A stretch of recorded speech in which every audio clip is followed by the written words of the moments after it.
वो रोमांस और ड्रामा या फिर थ्रिलर, कोरियन फिल्म इंडस्ट्री हमें कभी निराश नहीं करती। इनके डायलॉग्स, इनके सिनेमाटोग्राफी और इनके एक्शंस हमेशा नॉर्मल हॉलीवुड और बॉलीवुड के घिसे पिटे मूवीज से बढ़िया ही होते हैं। ऐसे ही एक क्राइम थ्रिलर मूवी के बारे में आज हम लोग बात करेंगे। हेलो फ्रेंड्स, मैं शियाब अल हैथ वेलकम करता हूँ आपका शियाब एक्सप्लेन्स के एक नए वीडियो में। आज मैंने 2016 की एक crime thriller movie the truth beneath को एक्सप्लेन किया है। मूवी का स्टोरी ऐसा है कि आपको एंड तक हुक करके रखेगा, क्योंकि एंड तक आते आते ऐसे फैक्ट्स रिवील होंगे कि आपके रोंगटे खड़े हो जाएंगे। तो मूवी को एकदम एंड तक देखना। So let's roll the intro.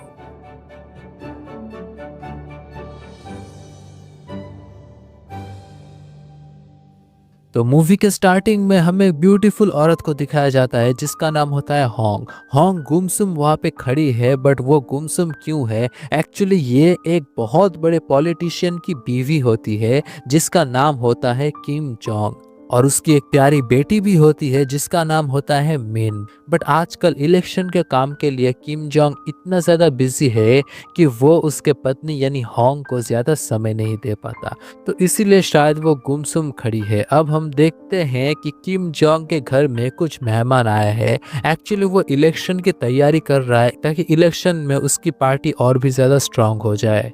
Actually ये मीटिंग किम जोंग ने इसीलिए भी बुलाई थी क्योंकि उसके अगेंस्ट में जो पार्टी खड़ी हुई है वो बहुत ही एक स्ट्रांग पार्टी है जो कि बहुत सालों से इस इलेक्शन को जीतती हुई आई है, और किम जोंग बहुत मेहनत कर रहा है क्योंकि इस साल उसको इलेक्शन में जीतना ही है।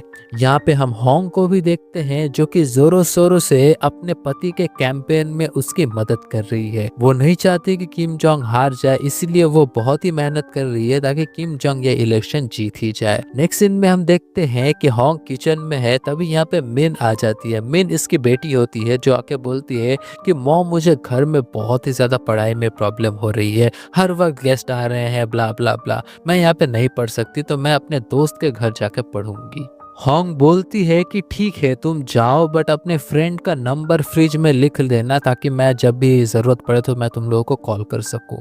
और फिर ये प्रचार के लिए निकल जाती है। ये हर गली हर मोहल्ले में जाती है और अच्छे से कैंपेन करती है ताकि उसका हस्बैंड ये इलेक्शन जीत ही जाए।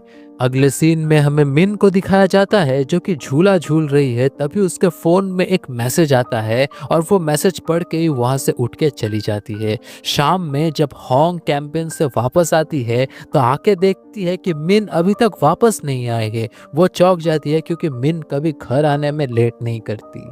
होंग सोच रही है कि शायद बच्चियां पढ़ाई में ज़्यादा बिजी हो गई है, बट उसके दिमाग में भी बुरे ख्याल भी आने शुरू हो गए हैं क्योंकि बाहर अभी बारिश चलना शुरू हो गई है, बट मिन अभी तक घर नहीं आई है। होंग मिंग को कॉल करती है बट उसका फोन स्विच ऑफ आ रहा है। फ्रिज में लगा हुआ नंबर भी वो डायल करती है बट वो नंबर भी एक रॉन्ग नंबर बता रहा है। होंग बहुत ही ज्यादा घबरा जाती है और वो अपने हस्बैंड को फोन करके सीधा उसके ऑफिस ही पहुंच जाती है। जाके बोलती है कि बेटी अभी तक घर नहीं आई है। उसका पति किम जोंग बोलता है कि अरे अभी उसके एग्जाम्स चल रहे हैं ना, तो किसी फ्रेंड के घर पढ़ाई करने रुक गई होगी, उतना टेंशन मत लो। बट होंग को बहुत ही ज्यादा टेंशन हो रहा है, तभी वो उसका सोशल मीडिया चेक करने लग जाती है जहाँ पे उसको उसके बेटी के अजीबोगरीब कुछ डांसिंग के फोटोग्राफ से मिलते हैं, जो देख के वहाँ पे सब लोग उसको जज करने लग जाते हैं। तभी पीछे से उनका एक साथी बोलता है कि क्यों ना हम इस किडनैपिंग के कहानी को अपने कैंपेन में यूज करें। किम जोंग ये सुन के भड़क उठता है और बोलता है कि वो मेरी बेटी है, कोई खिलौना नहीं जिसको हम कैंपेन में यूज कर सके। ये आदमी बोलता है कि देखिए, ऐसे किडनैपिंग के न्यूज से आपको सिंपैथी मिलेगी और सिंपैथी से आपको वोट्स भी तो मिलेंगे, बट किम जोंग इस आइडिया को एकदम खारिज कर देता है। वो होंग को बोलता है कि ठीक है वेट करते हैं थोड़ा, वो आ जाएगी। होंग उसके सारे दोस्तों को यानी उसके बेटी के सारे दोस्तों को कॉल करती है और उसके दोस्त के बारे में पूछती है जिस दोस्त के घर उसकी बेटी गई हुई है, बट उसके दोस्त साफ ये मना कर देते हैं कि हम लोगों ने आज तक तो ऐसा किसी दोस्त के बारे में सुना तक नहीं है। अब होंग बहुत ही ज्यादा घबरा जाती है और वो पुलिस स्टेशन में आके एक मिसिंग रिपोर्ट लिखा ही देती है। ये बात होंग को खाए जा रही थी कि जिस दोस्त के घर वो गई है वो दोस्त एग्जिस्ट ही नहीं करता। दोस्त की बात सुन के ही उसको ख्याल आता है चॉय की।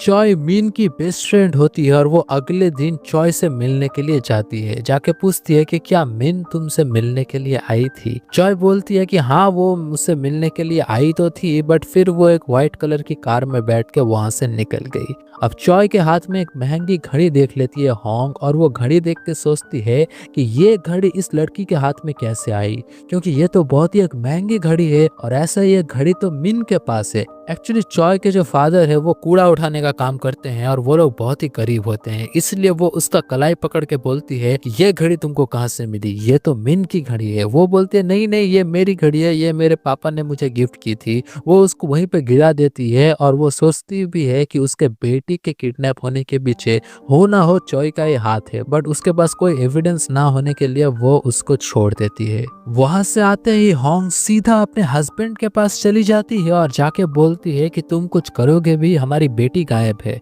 किम जोंग बोलता है कि अरे तुम चिंता मत करो, वो कुछ दिनों में लौट आएगी। एक्चुअली उसका पति कुछ एक्शन ही नहीं लेना चाहता इस बारे में, पता नहीं क्यों वो अपने ही इलेक्शन के कामों में डूबा हुआ है। और होंग को पुलिस पर भी अब ज्यादा भरोसा नहीं है, इसलिए वो सोचती है कि मैं खुद ही अपनी बेटी को ढूंढ लूंगी। वो घर आती है और उसके बेटी का ईमेल अकाउंट हैक करने की कोशिश करती है और सक्सेसफुल भी हो जाती है। ईमेल हैक करके वो तो चौंक जाती है, क्योंकि उसको बहुत सारे ईमेल्स आए हुए होते हैं जहाँ पे पिछले एग्जाम्स के सारे क्वेश्चन पेपर है और वो सारे before the date of exams है, यानी एग्जाम होने से पहले ही एग्जाम के पेपर मिन को मिल गए थे। यही नहीं, आने वाले एग्जाम्स के पेपर भी उसको वहाँ पे आए हुए हैं। ये सब देख के बहुत ही शॉक हो जाती है होंग, क्योंकि उसने अपने बेटी को हमेशा अच्छे संस्कार दिए हैं, तो वो ये सब 2 नंबर के काम उसने कहाँ से सीखा है। अब वो देखती है कि आखिर ये सब ईमेल्स उसको भेजे किसने है। वो देख के शॉक हो जाती है कि ये सब ईमेल्स और कोई नहीं, उसी के क्लास टीचर ने उसको भेजे हैं। होंग सोचती है कि उसकी खुद की क्लास टीचर क्यों उसको एग्जाम्स के पेपर लीक करवाएगी, हो ना हो उस टीचर का ही हाथ है मेरी बेटी के किडनैपिंग के पीछे। होंग बिल्कुल भी टाइम वेस्ट नहीं करती है और वो चली जाती है स्कूल में। जाके वो उस टीचर को पकड़ती है जिसने पेपर्स लीक करवाए थे। एक्चुअली पहले से ही वो उस टीचर को जानती थी, क्योंकि इस स्कूल में पहले भी किम जोंग आ चुका है स्पीचेस देने के लिए। वो जाके उस टीचर को पूछती है कि क्यों तुमने मेरी बेटी को पेपर्स लीक करवाए थे। टीचर बोलती है कि मिन जो है वो पढ़ाई में उतनी ज़्यादा अच्छी नहीं थी और जॉय और मिन एक बैंड चलाते थे और पढ़ाई में भी अच्छे नहीं थे, इसलिए सारे स्कूल के स्टूडेंट्स उन लोगों को बुली करते थे।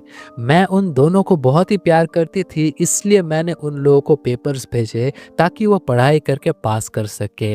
होंग बोलती है कि यह सब गलत है, मिन तो बहुत ही ज़्यादा पढ़ाई में अच्छी है। बट टीचर बोलती है कि नहीं ऐसा नहीं है, मैंने उसको पेपर्स दिए थे इसीलिए वो पढ़ाई में अच्छी थी।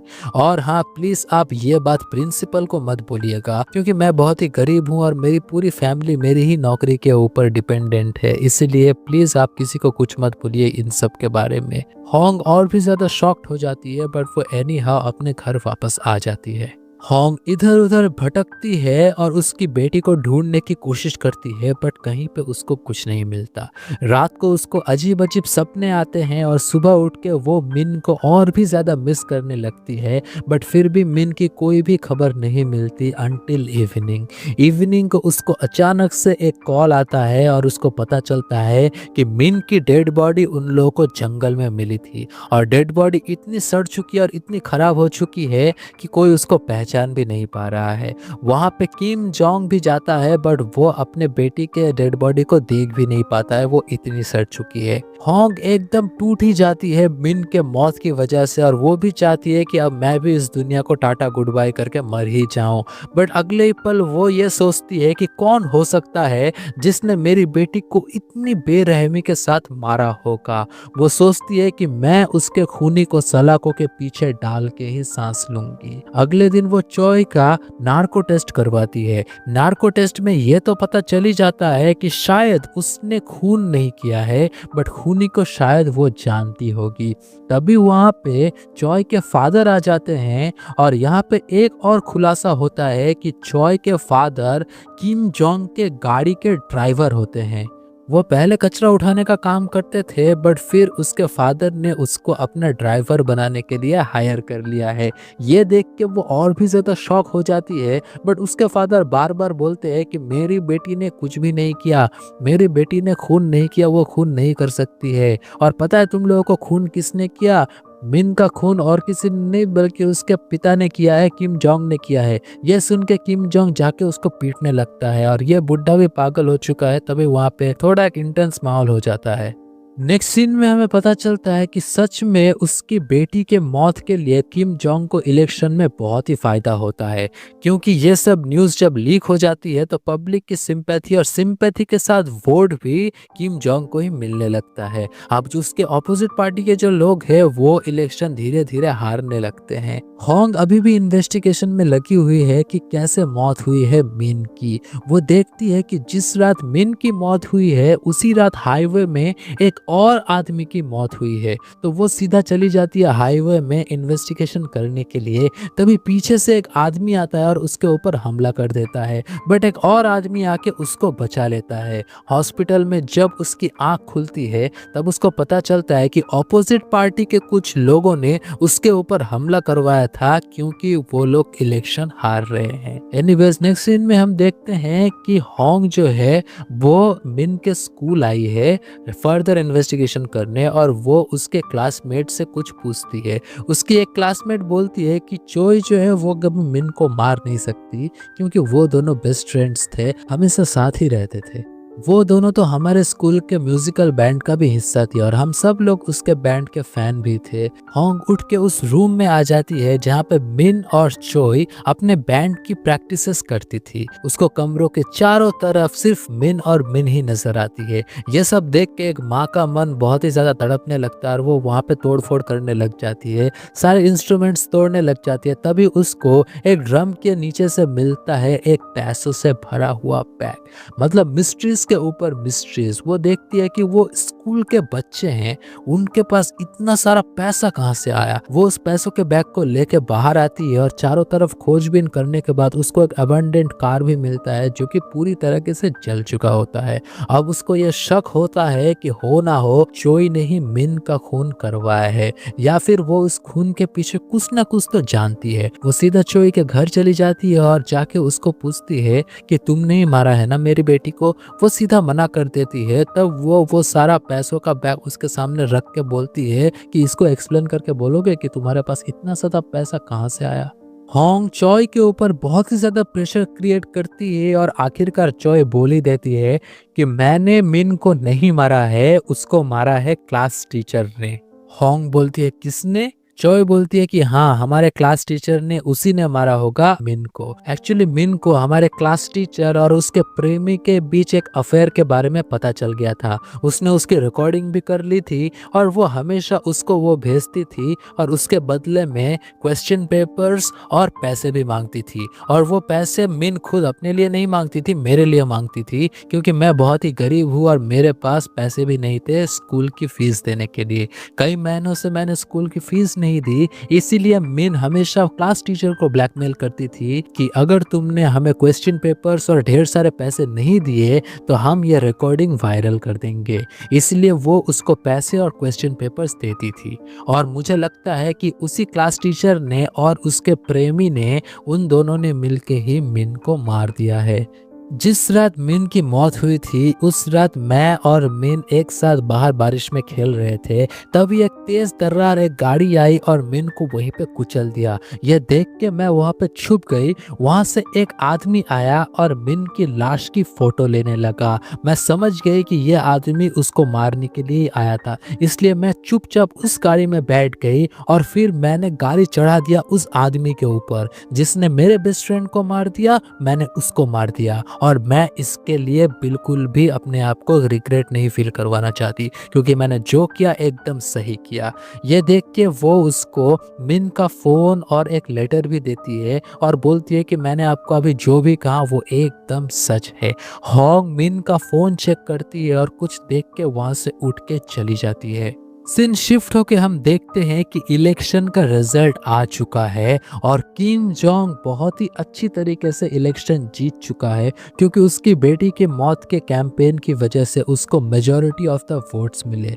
चारों तरफ खुशी का माहौल है। यहीं पे होंग को उसका फोन मिल चुका है और उस आदमी का नंबर भी मिल चुका है जिसने उसको सुपारी दी थी। वो लास्ट डायल्ड नंबर में कॉल करके बोलती है कि मुझे पता है कि तुमने ही उस लड़की को मरवाया था, और अगर तुम मुझसे पर्सनली आके नहीं मिलो तो मैं वो सारी रिकॉर्डिंग वायरल कर दूंगी और तुम्हें और वो साली कड़की क्लास टीचर दोनों के अफेयर के बारे में मैं पूरी दुनिया को बता दूंगी। उस आदमी के पसीने छूट जाते हैं और वो बोलता है कि ठीक है, मैं तुमको मिलने आ रहा हूँ। और जब वो आदमी उससे मिलने के लिए आता है और वो पीछे घूमता है तो हम सब उसका चेहरा देख के चौंक जाते हैं, क्योंकि वो और कोई नहीं बल्कि सच में मिन के फादर किम जोंग ही है। किम जोंग ने गलती से अपने ही बेटे की सुपारी दे दी थी, क्योंकि उसको पता नहीं था कि जो लड़की क्लास टीचर को ब्लैकमेल कर रही थी वो उसकी खुद की ही बेटी थी। फ्लैशबैक में हमें दिखाया जाता है कि किम जोंग और मिन की टीचर दोनों का अफेयर कई सालों से चल रहा है। यही नहीं, मिन की जो टीचर है वो अब प्रेग्नेंट भी हो चुकी है। इन सब अफेयर्स के बारे में सबसे पहले जॉय को पता चला था और उसने आके मिन को बता दिया। मिन अपने माँ को हर्ट नहीं करना चाहती थी, इसलिए उसने और जॉय ने दोनों ने मिल के अपने ही टीचर को ऐसे ही ब्लैकमेल करने का सोचा है, और वो लोग ब्लैकमेल करने में सक्सेसफुल भी हो रहे थे। वो टीचर जो है वो किम जोंग को मन ही मन प्यार भी करती थी और उससे शादी भी करना चाहती थी, बट किम जोंग की एक पत्नी है और उसकी एक बेटी भी है, इसलिए वो शादी तो नहीं कर सकता, और ये बात उसको बखूबी पता भी थी। इसलिए उसने किम जोंग के हाथों उसी की बेटी को मरवा दिया। सीन प्रेजेंट में आता है और हम देखते हैं कि होंग अपने पति को बहुत ही ज्यादा पीटती है और बोलती है कि क्यों किया तुमने, आखिर ऐसा क्यों किया।